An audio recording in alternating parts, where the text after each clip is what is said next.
You need to set this before you start. If you go into preference, there is a default design type.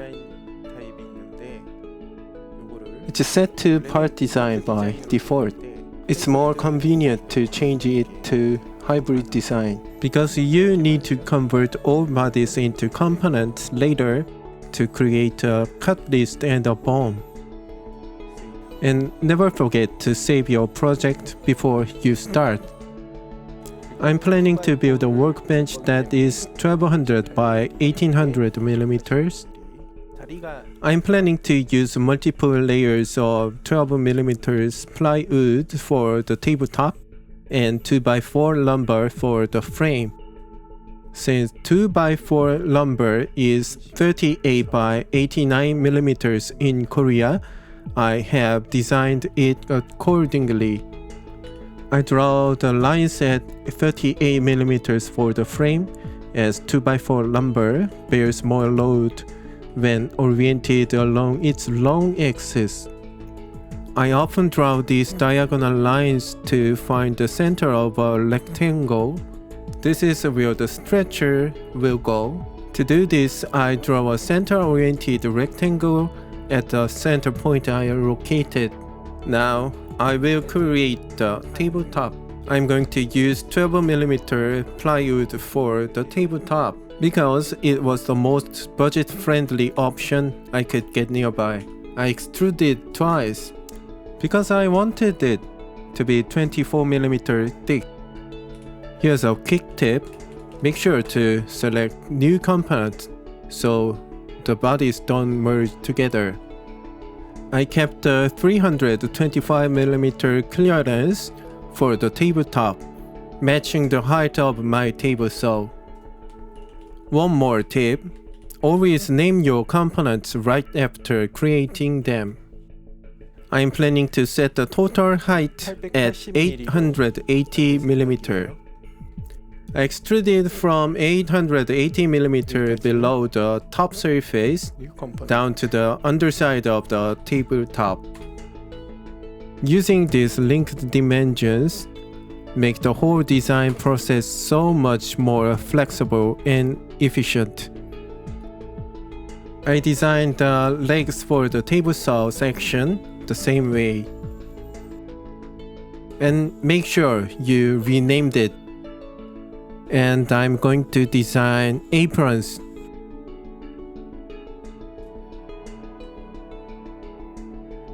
I extruded it 89mm down from the underside of the tabletop. And I extruded the stretchers. I've only sketched one for now, but I'm likely adding more as I go. I also built out the apron for the table saw part. And don't forget to rename your components. If you don't do it now, it will be a nightmare to manage later. Next, I added the bottom panel. It's recommended to have at least 100mm of clearance so you can stand comfortably at the workbench.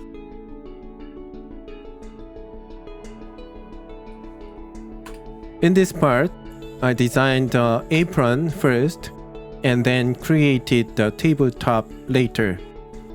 I extruded the part excluding the areas reserved for the legs.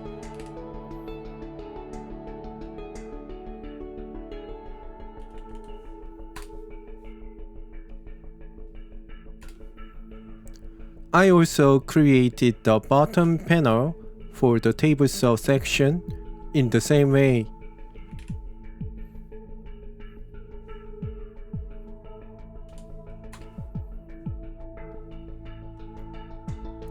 And then I filled the outer part of the legs. I added an extra layer to the outside of the legs to reinforce the frame.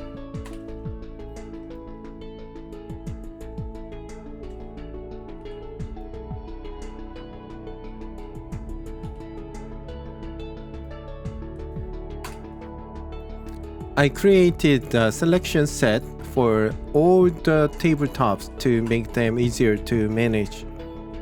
And I assigned the physical materials for the tabletops. So I think I'm pretty much done with the design.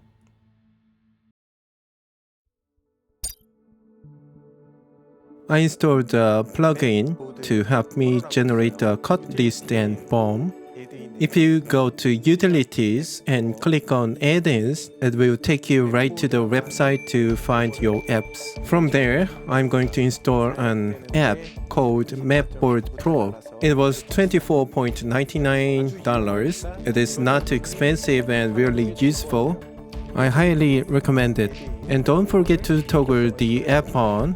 And now you can find a new icon on the menu bar. When you click it, you will see a list based on the materials you've assigned. Next, I enter the dimensions of the board available on the market. And in the Option tab, there is a couple of important settings. The one is component spacing, which is basically the blade thickness of your table saw. And if you toggle label, then it automatically fills in the names and dimensions for each piece of materials.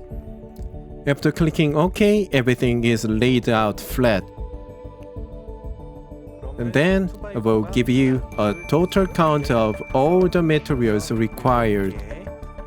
It says I need 7 2x4s and 2 full sheets of plywood for this build. Right-click on the map and you can create a map report. To make this possible, you need to convert your bodies into components. This is the main reason why I set this up as a hybrid design for the start. Finally, my Cutlist and BOM are ready to go. One of the most powerful features of Fusion is that you can generate technical drawings from your models. Even though the personal version is limited to a single sheet, but it is still very useful for me. I set my paper size to A4 because it's the only size available, and I set the scale to 120. I have marked all the essential dimensions by simple clicks. I'm not an expert, I'm just a dentist, so I don't know if this is the right way to do it. But this is very fun. I've also added the section view where needed. Honestly, I have used this feature for the first time. You can find section view icon from the top left menu bar. Mark the 2 points where you want to cut and hit the enter to generate the section view. I've also added a section view for the base apron. Pressing enter makes it easy to get a section view of the bottom plate. I felt the size of this area was important, so I added more detailed dimensions.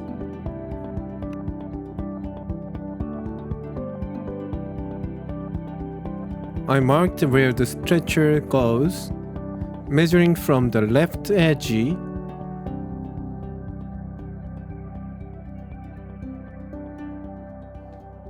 I wanted to put a small and cute home view in the corner. I had to try a few times, but I finally got the home view in the right spot. I forgot to save it again. Fusion supports autosave, but it doesn't work if you haven't saved the file at least once. And I printed it. Now that I have Cutlist, BOM, and drawings, now I'm off to go get some wood.